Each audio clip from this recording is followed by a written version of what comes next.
guys, pauwi na tayo guys. Nakapamili na ako ng mga ulam ko. Ngayon, nagpunta na tayo ng Salt Station.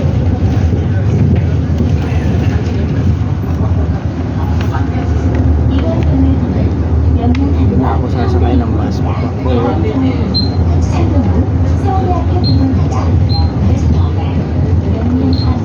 Dito kasi sa Korea, kaya maganda ang bawat probinsya. Sinuobliga ng gobyerno nila na yung mga mayor, parang inutos ni Duterte dati, obligasyon nilang pagandahin, busin ang pondo, wag nakauwi. Kaya yung mga taxes ng tao, parang kita nila yung improvement ng bawat lugar nila. Kita nyo, diba? Probinsya lang ito.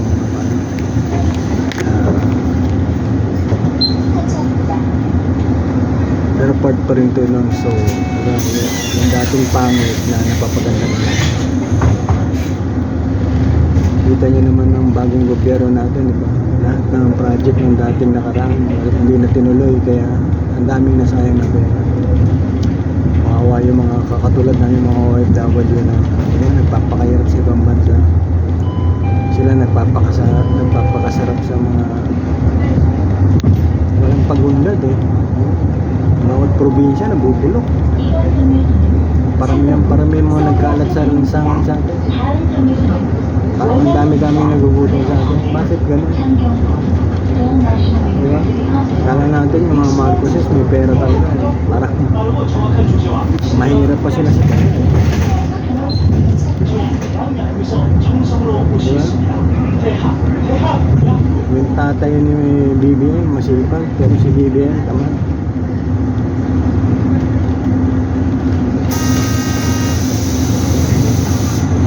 Si Marcos Senior masipag. Naabutan ko yun. Talaga namang minahal ng tao.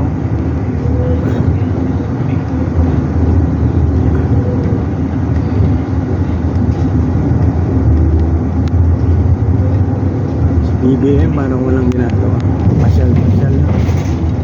Parang yung mga pera ng mga OFW ay inuubos lang nila sa pamamasyal nila mag-asawa.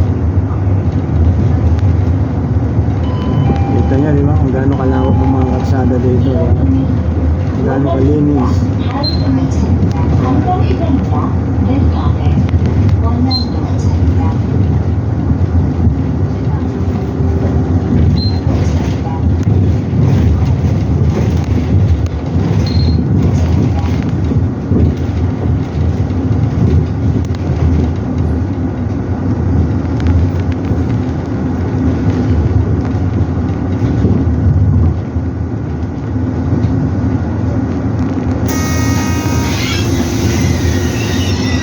Samahan niyo ako guys.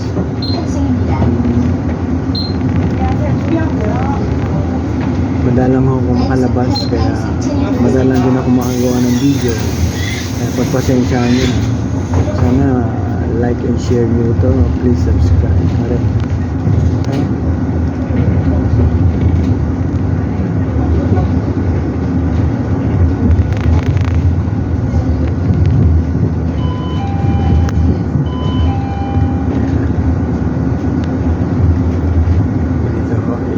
Kita niya, diba?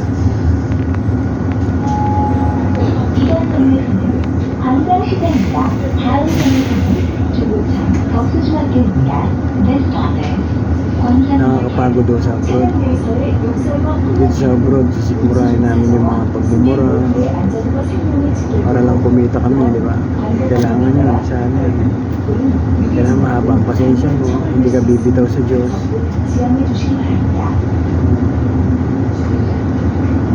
Kailangan na araw-araw ka mananalangin, minuto. Tapos yung mga politiko sa Pilipinas, nagpapasarap lang sila, di ba? Ang gagara ng sasakyan. Ano ba naman isang sasakyan? Benta niyo, ipamigay niyo doon sa mga palaboy sa atin, di ba? Maraming nagugutom sa Pilipinas. Bakit ganun?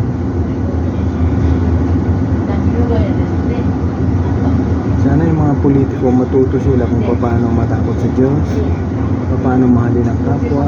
Dapat yun ang muna nilang matutunan. Alam nyo, ang balita sa ibang bansa, di lalo rito, magagaling lang daw mga Pilipino mag-English. Magaling mag-English. English na. Pero kung wala raw, mga bobo raw tayo, kaya tayo mahirap. Kaya napag-iwanan na tayo. Magagaling lang mag-English yan. Pero mga bobo yung mga nakakahiya, di ba?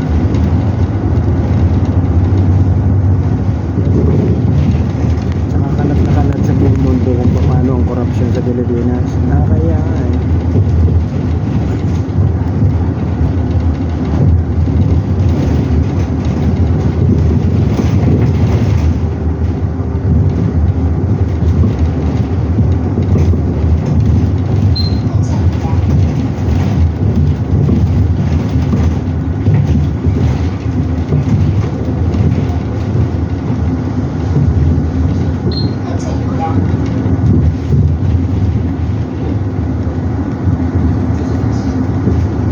Medyo malabo kasi sinag ng araw yan.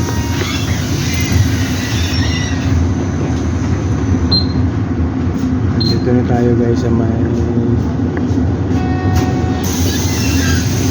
ano na ba to? Part na rin to ng Tondemo. Wow, Honda Civic. Ganda na Honda Civic.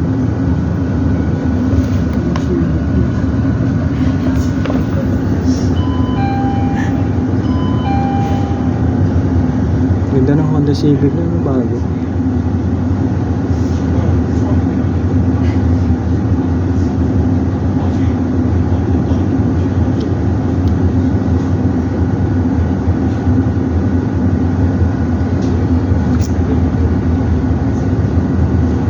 Hirap po ng buhay sa abroad.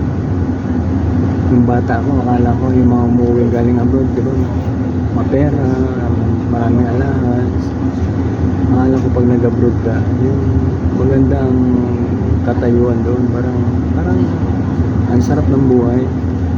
Kasi di ba masaya yung pamilya nila pag uwi, may mga pasalubong, magagandang damit, sapatos, tsokolate. Pero nung ako nag-abroad, hindi ko pala. Napakahirap po pala talaga ng buhay sa abroad. Mentally, emotionally talaga yung torture yan. Namimiss mo yung pamilya mo. Diba? Yung anak mo, talagang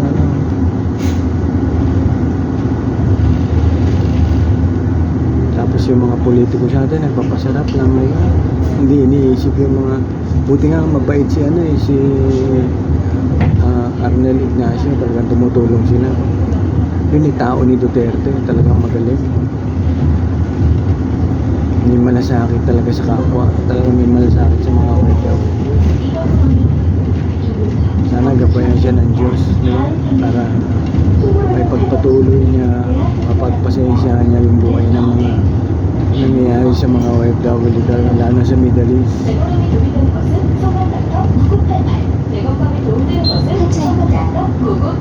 Medyo malabo guys yung kuha. Pasensya niya, medyo pagi kasi yung ngayon. Lapit na kasi mag-winter. Although mainit siya ngayon, pero mausok. Ano na naman siyempre, industrial country to, kaya medyo polluted na din. Kaya mausok. Sige guys, hanggang dito na lang at malolopat na po ako. Please subscribe and share this video. Okay? Thank you sa inyong lahat. Thank you sa panonood niyo. And happy Sunday guys. May the Lord bless us. I love you. Bye!